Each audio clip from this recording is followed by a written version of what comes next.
Olá amigos, sejam bem-vindos a mais um vídeo do meu canal. Eu sou o Lucas Knaip e vamos falar sobre um capítulo gigantesco na história do automobilismo brasileiro, na história do esporte brasileiro, 20 de outubro, né? Essa data pode parecer qualquer coisa, né? Dos 365 ou 366 dias do ano, mas em 20 de outubro de 1991, Ayrton Senna era campeão pela última vez na Fórmula 1 e o último título que o Brasil tem, né, na categoria. Então faz 30 anos desde a última vez que o Brasil venceu um título na Fórmula 1. E faz bastante tempo que a gente não ganha uma corrida também. A última vez foi com o Barrichello em Monza em 2009. Eu não me lembro exatamente o dia, mas assim, a questão é que eu me lembro que foi a última vitória do Brasil, foi Rubens Barrichello em 2009. E a questão é um vídeo aqui para lembrar um pouco dessa temporada de 1991, né? Porque ela é muito especial. O último título do Senna, a rivalidade dele com o Nigel Mansell, para mim um dos pilotos mais subestimados da Fórmula 1. Em questões de velocidade pura, foi um dos melhores da história. A última vitória de Nelson Piquet na categoria, no Grande Prêmio do Canadá, que veio de uma fatalidade para o Nigel Mansell, que o carro quebra na última volta.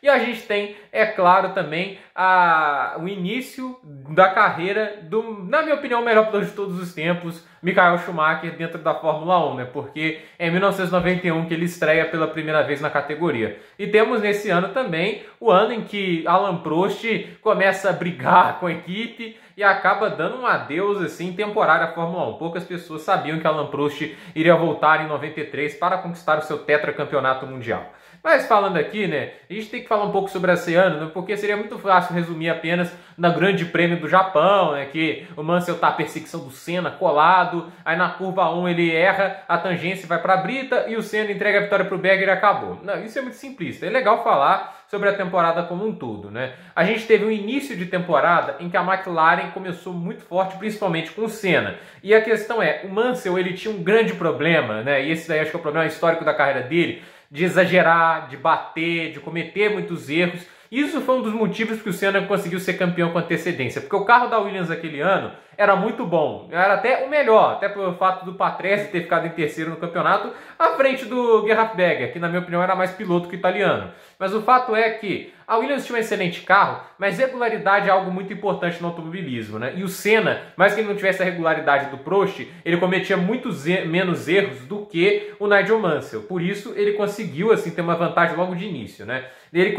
A Fórmula 1 começou no Grande Prêmio dos Estados Unidos, no horrendo circuito de rua de Phoenix. Tem gente que gosta, eu pessoalmente não gosto. Se você olhar o desenho do circuito, você vai entender por que eu não gosto, né? E o Ayrton Senna venceu, e naquela corrida, né, os três principais concorrentes, né, que são os pilotos que estavam o seu companheiro, os dois da Williams, acabaram abandonando, né? Alain Prost tinha chegado em segundo e Nelson Piquet chegou em terceiro, né? Era um pódio histórico, né? A gente estava falando de dois tricampeões, na época o Senna bi, na hora também o Prost e Piquet na época eram tricampeões, né? A gente tinha 8 títulos mundiais na época naquele pódio e depois, assim, com o fim da carreira deles, a gente tinha 10 títulos, né? 4 do Prost, 3 do Piquet e 3 do Senna. Então é uma história interessante, o Grande Prêmio de Phoenix nos Estados Unidos, né? A Ferrari começou com um bom desempenho para o Prost, mas era um carro limitado que não iria andar muito bem naquele ano, né?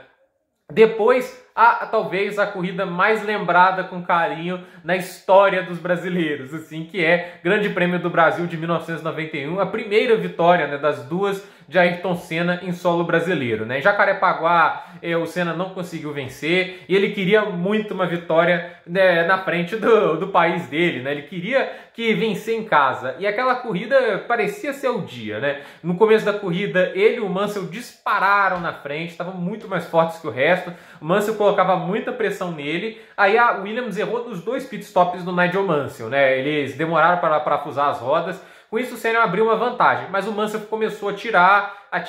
Aí a 30 voltas do final o câmbio do Senna começou a quebrar, né, perder marchas, e parecia que o Mansell ia para uma vitória fácil, só que o Mansell vai lá e erra e acaba abandonando. Ele comete uma rodada, aí eu acho que o motor, não sei se ele morreu ou quebrou alguma coisa, e acabou que o Mansell abandonou, e o oponente mais próximo do Ayrton Senna na corrida era o companheiro do Mansell, o Ricardo Patrese. A diferença de pilotagem do Patrese para o Mansell é tão notável que a vantagem do Mansell quando ele quebra para o Patrese é de mais de 25 segundos, com 2 erros de pitstops assim, absurdos da Williams durante as paradas. Então, assim, era uma coisa muito grande o nível de pilotagem entre os dois. E o Patrese estava 40 segundos atrás e o Senna, ele teve que contar com muito do seu brilhantismo e com a chuva também, visto que o Patrese também não era pior na chuva, já não era bom no seco, na chuva ele era pior, né?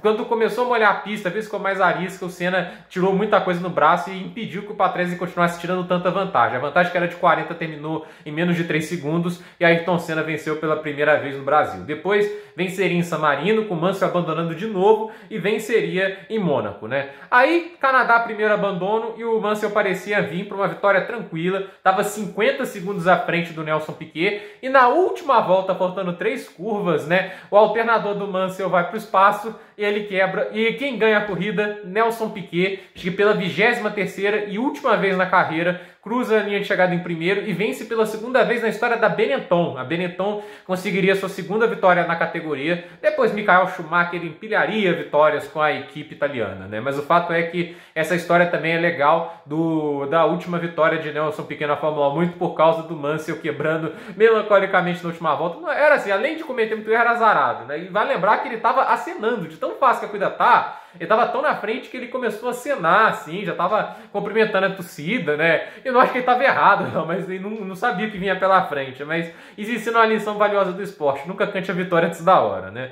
E aí tivemos o Grande Prêmio do México na frente, né? E aí, surpreendente, né? Ricardo Patrese ganha uma corrida antes de Nigel Mansell. E parecia que ele poderia talvez ser o grande rival, né? Porque ele faz uma grande vitória, ele andou bem, ele marcou a pole também, estava impressionando o Patrese naquele momento. Mas dali pra frente, a fase de Mansell melhoraria, né? O Mansell chegou em segundo no México e o Senna em terceiro. Dali pra frente, 3 vitórias seguidas de Nigel Mansell. Ele ganha na França, ele ganha também na Grã-Bretanha e ele ganha na Alemanha. Então, assim, uma grande sequência de Nigel Mansell, e o Senna começa a ter resultados um pouco mais fracos, né? Ele foi terceiro na França, quarto na Inglaterra e ele foi sétimo na Alemanha. E lembrando que na Fórmula 1, naquela época, em 91, só os 6 primeiros pontuavam. Então, hoje, o sétimo pontua, e não pontua tão pouco assim. Então, a questão é, o Senna não pontuou na Alemanha e o Mansell conseguiu essas 3 vitórias seguidas. Aí o Senna conseguiria fazer a recuperação que, na minha opinião, garantiu o título, porque no Grande Prêmio da Hungria e no Grande Prêmio da Bélgica,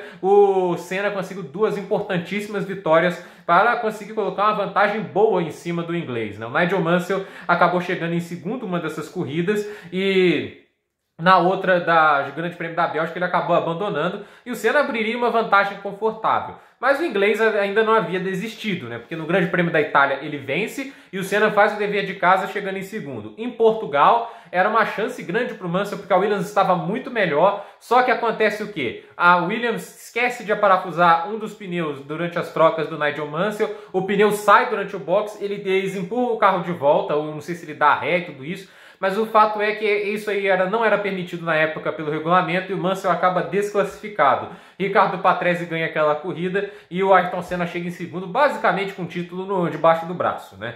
Só que aí veio o Grande Prêmio da Espanha e aí a thumbnail mostra este grande momento, talvez uma das fotos mais icônicas da história do automobilismo, que é Nigel Mansell e Ayrton Senna lado a lado na reta de Catalunha, os dois um olhando para o outro. Aquela cena é maravilhosa, é uma foto assim que eu quero ter essa foto e colocar aqui atrás, né? O carro do Mansell e aqui o carro do Senna, que é uma das fotos mais lindas do automobilismo. Então, que eram carros muito bonitos, né? Aquela McLaren branca e vermelha com a pintura da Marlboro, a Williams Hotlands amarela, azul e branca. Nossa, que carro maravilhoso. Nossa, eu adorava aqueles carros, né? E a questão era que essa foi a ultrapassagem do Mansell logo na primeira volta e ele dominou a corrida do início ao fim e venceu. E ainda tinha esperanças para ser campeão. Precisava vencer no Japão e torcer para o Ayrton Senna e de terceiro para trás, né? No momento, né, daquela corrida, eu acredito que era difícil o Mansell ir com o título, por quê? O Berger estava na frente, né? O Mansell estava em terceiro e o Senna em segundo. Se o Mansell passasse o Senna, né? E talvez era até uma questão de tempo pelo ritmo que ele estava muito próximo do Senna e o Senna estava se defendendo com grande maestria, né? Se ele conseguisse passar o Senna, eu acho que ele chegaria no Berger e passava. Mas a questão é que a McLaren vai fazer assim, ó, Berger, troca, vamos fazer o jogo de equipe, até porque de prioridade era o título do Ayrton Senna. O Berger só ganha até para o jogo de equipe, né? Porque o Senna já estava com o título garantido e ele entrega a vitória para o Berger no final. Mas o fato é que o Gerberger estava na frente, né? O Senna estava meio segurando o Mansell. Na hora que o Mansell tenta passar, se não me engano, na volta 11, ele acaba errando, vai para a brita, escorrega e atola, né? E assim, então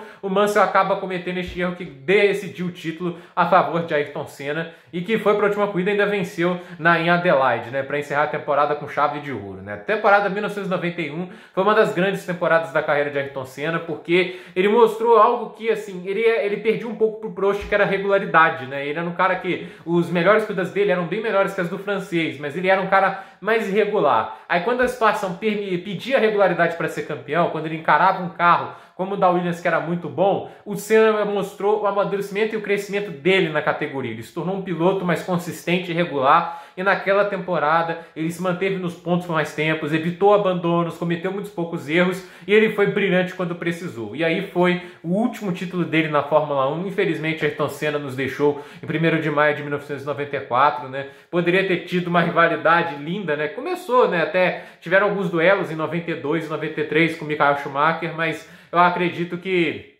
a rivalidade que a Fórmula 1 perdeu, que poderia ter tudo para ser a maior da história, era Michael Schumacher e Ayrton Senna. E falando de Schumacher, né, eu acabei esquecendo de comentar, mas deixando para agora, essa também foi a temporada que ele estreou na Fórmula 1. E de um jeito muito assim, engraçado, porque o segundo piloto da equipe, o Bretan Gachot, o primeiro é o Andrea De Cesaris, famosíssimo, né, não pelos motivos corretos, mas o Bertrand Gachot foi preso antes da corrida da Bélgica e por jogar spray de pimenta num taxista. Foi um negócio assim, e por isso ele não pôde correr. E o piloto reserva da Jordan, financiado pela Mercedes na época, que não estava na Fórmula 1, mas tinha um projeto de entrar, era o Michael Schumacher. E eles indicaram o Schumacher para ir para o lugar do Gachot. E assim, o Schumacher mentiu para poder correr, falando que conhecia a pista de Spa-Francorchamps, que era uma das mais técnicas e mais complicadas. A Jordan queria alguém com experiência, né? E a questão é que ele mentiu, ele só tinha andado de bicicleta no circuito, não conhecia ponto de frenagem, nunca tinha andado no carro, se não me falha a memória. Então assim, a receita para o desastre. O que aconteceu? O Schumacher classificou-se em sexto.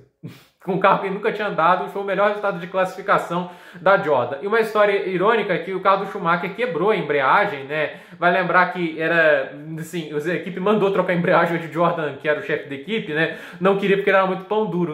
Em 2003, numa festa do hexacampeonato do Schumacher, o Ed Jordan presenteou o Schumacher com uma embreagem do carro da Jordan de 91, né? Então, assim, isso é uma história legal, né? E assim, se a embreagem fosse nova e tudo isso, né? Havia uma chance real do Schumacher talvez brigar pela vitória, porque no final da corrida o Andrea De Cesaris brigava contra o Senna pela vitória, só que o carro dele quebrou faltando 5 voltas. Na Fórmula 1 na época lá era um quebra-quebra geral, né? Tirando as equipes mais fortes que tinham peças mais confiáveis, trabalhavam sempre com coisas mais novas, né? As equipes mais fracas tinham que reciclar, tipo assim, tinham que ir com nem totalmente 100%, né? Eu acho assim que esse quebra-quebra aí, né? Esse negócio de não trocar embreagem, impediu o Schumacher na corrida de estreia de fazer algo assim impressionante. Até porque classificação, o Schumacher era gênio, mas ele era muito melhor ainda em corrida. Nenhum piloto na história teve um ritmo de corrida igual o Michael Schumacher teve, né? Se a gente vê isso nas corridas dele na Ferrari, era impressionante que o Schumacher era capaz de fazer com o tanque cheio, pneus desgastados. Era um grande gênio do automobilismo e foi em 1991 que sua história grandiosa na Fórmula 1 também começou. Gente, por esse vídeo é isso. Dúvida nos comentários, deixe seu like, se inscreva no canal e deixa aí suas opiniões sobre a temporada de 1991. Quem viu, né? O que você gosta dessa temporada, algum momento marcante que eu deixei aqui de citar. Então, gente, muito obrigado pela audiência de vocês. Compartilhe esse vídeo e até o próximo vídeo.